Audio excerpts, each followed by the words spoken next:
Hey guys, James at Winter Insight, and today I'm doing a quick review on the Head Core 2 ski boot. Okay, so this is a really cool boot. The guys at Head have sent me this.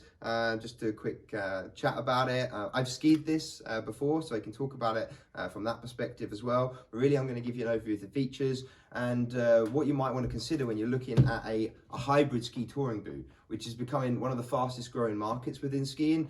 More and more people want to maybe venture when they get to the top of the lift for the next hour or just to the next peak and they want to hike up. Some people want to mix up their skiing now, do a little bit of ski touring mixed in with their normal skiing. So a lot of these kind of hybrid ski touring boots now are fantastic because they ski just like an alpine boot, but they give you that capability. If you want to go ski touring, if you want to venture off a little bit more, you can do. You can change your binding into hike mode, pop your skins on, and off you go. So this is the Core 2 from Head. Great boot. So this boot actually comes with a DIN standard sole. Okay, so it's an alpine sole. You can get boots, and I think you can get replacements for these that make it rocker as well. This is a standard. You'd probably want to change that to a rocker sole if you were doing more ski touring, but if you're mostly skiing, this is fine. What you have with this is you have the pin system. So this orange little protection at the front is Dynafit certified pin system at the front there, which means it's compatible with all Dynafit bindings, but really all pin system bindings.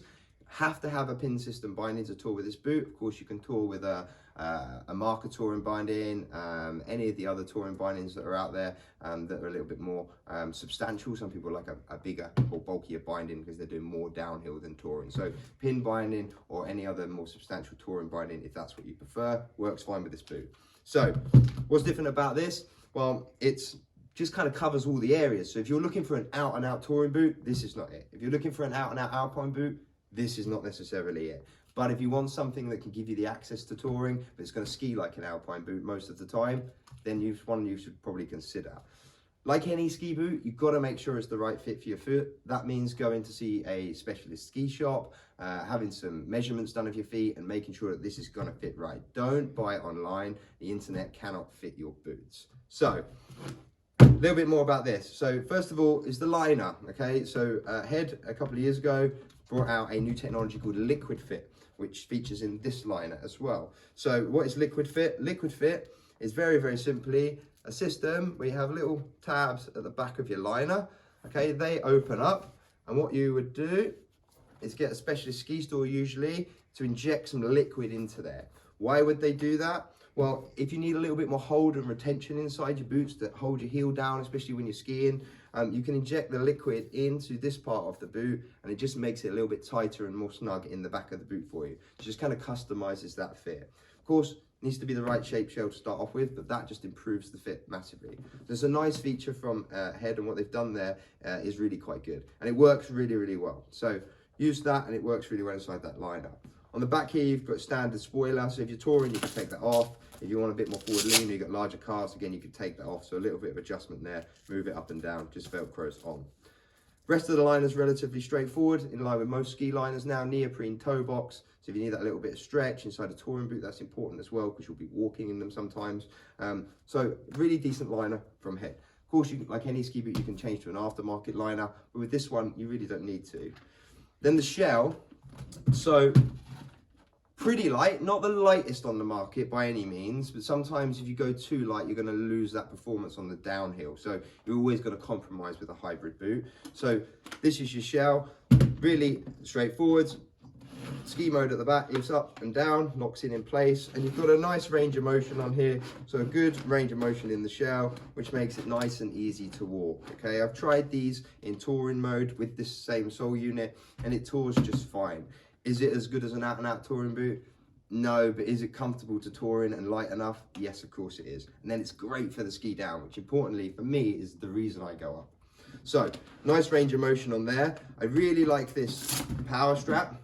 This power strap here comes with this extra kind of power plate at the top, and what I like about that is that when you're in ski mode and you do your strap up nice and tight, you get a little bit more hold and performance of the boot. It kind of stiffens it up, makes it a little bit higher up on the leg, which is great. And of course when you're touring, it's nice and loose and out of the way. Really like the features on the buckles as well here. So they do add a little bit of weight, but on this type of boot I really like it. So you've got this kind of lift up metal buckle here, so when you clip in and you're ski touring, what won't happen is the buckles aren't going to clip out of here at all. So they're not going to flap around or annoy you while you're walking up or make that silly noise or catch or break or anything like that. They just stay in place. So that's a nice little feature there as well. Last thing about this shell is it's made with graphene, which does obviously add the lightweightness to it, but it also makes it really customizable as well. So any stretches need to be made on this boot. It's really easy for boot fitters to stretch. In any bumps and lumps, it's quite a clean shell to adapt and make it fit around your foot. It's called Form Fit, which is Head's version of a customizable shell as well. So in the fitting process, not only would we make this liner fit to you, your boot fitter in store would also heat this shell up and make sure it's customized to your foot to make it a little bit more comfortable. So that's an overview of the Core 2 from Head. It retails at £450. Always recommend that you replace the standard footbed with something decent inside here, particularly if you're touring all day. So that's the only small additional cost on top. But if you go into most decent ski shops, you'll find a boot like this or this exact boot. You can try them on, see if they're right for you, and maybe that hybrid boot is your next step to go away from your alpine boot that you've previously had. Anyway, that's the Core 2. Thanks for listening. I'll see you soon. Thanks for watching another review by Winter Insight. If there's any products you'd like us to review, please let us know by dropping us a comment below or dropping us an email. If you're a brand and you'd like us to review your product, please drop us a mail and we'll happily look into that for you and get back to you. Thanks again for watching.